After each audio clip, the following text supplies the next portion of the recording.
Merhaba arkadaşlar, ben Kütahya Doğa Okulları 5D sınıfından Berkut.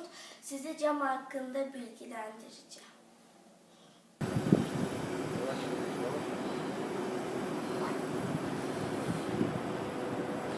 Burası fabrikanın ham madde tesisi. Camla ilgili ham maddeleri bana söyleyebilir misiniz? Camla ilgili ham maddeler, bütün ham maddelerin karışımına harman denir.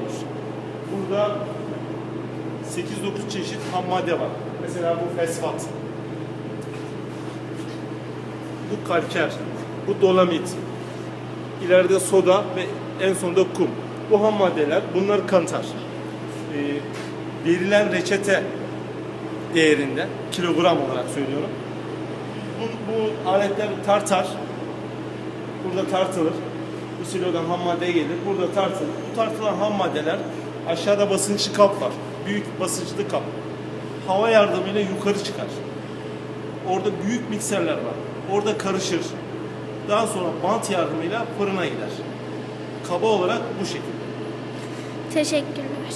Aşağıda basınçlı kapta toplanan ham maddeler bu boru yardımıyla, hava yardımıyla yukarıda büyük mikser, demin de söylediğimiz gibi oraya bu hava yardımıyla borular vasıtasıyla gönderilir.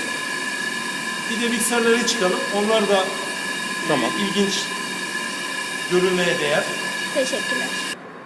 Mikser dediğimiz karıştırıcılar bunlar. Aşağıda toplanan ham maddeler buraya gelir, karışır.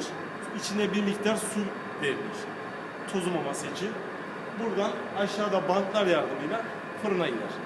Ondan sonra cam dediğimiz lav oluşur. O fırında mikserde karışan ham madde, harman bu bant yardımıyla fırına gidiyor. Ham madde dairesinden gelen karıştırılmış ham maddenin fırına girdiği yer. Ham maddelerin giriş noktası burası. Buradan ham maddeler giriyor. Buradaki doğal gazın enerjisiyle beraber eritiyoruz. Fırın içinde. Şu gördüğümüz erimiş cam. Cam haline geliyor artık madenler. Burada cam haline geldikten sonra burada tekrar çalışma havuzu dediğimiz ikinci bir fırın var. Şimdi orayı çekeceğiz. Oradan geçiyor öbür tarafa. Orayı ileriden çekeceğiz. Şurada şeyi de yap. Şunları da yap istersen. Bak fırındaki cam derecelerde burada bu bilgisayarlardan kontrol ediyoruz. İstediğimiz derecede ayarlıyoruz. Camın ne kadar sıcak veya soğuk olmasını ayarlıyoruz. Bunlar kontrol panellerimiz. Fırındaki cam tonajını da buradan takip ediyor seviyeyi. Az önce gösterilen fırından çalışma oluyor. Camın derecesi bu aletten takip ediliyor. Damarda tekrar camın derecesini ayarlanıyor. Burası camın gramajının ayarlandığı korner.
Paketlemişler.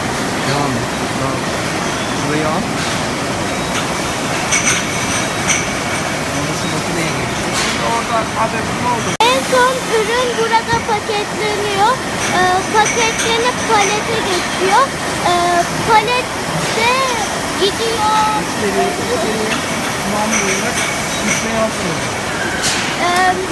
Palette müşteriye mamul olarak gitmeye hazırım. Makineden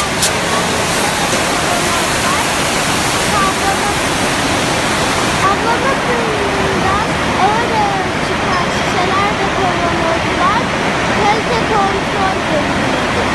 Kalite kontrol burada başlıyor. Hatalı şişeler makineden titrenerek cam kırığı olarak harmana gidiyor. Burada hava üflemeyle kavanozların üstlenecek. Ürünün en son paketlenmiş, paletlenmiş